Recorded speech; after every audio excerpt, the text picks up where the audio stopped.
Hi style community, my name is Riem and this is my wonderful model Jana. Today we want to create bouncy curls on her. Therefore I choose the CURLUP Perfecting Lotion. I think the name already describes it very well. It's perfecting the curls. Therefore you need at least a wavy base. What I love about this product, you can reactivate it by just tilt the hair and scrunch it. So whenever you feel like the curls are loose throughout the day, just reactivate them. What I also love about it got a heat protection. Therefore, you can choose to take a diffuser or just let it air dry. So, let's start!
I love the result.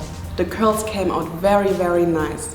As you see, I tried to touch the curls as little as possible to prevent frizz. So, whenever she feels like to reactivate them, she just can scrunch her hair up. I hope you liked it. Make sure to watch our other videos on the KMS Pro channel. Thanks for watching.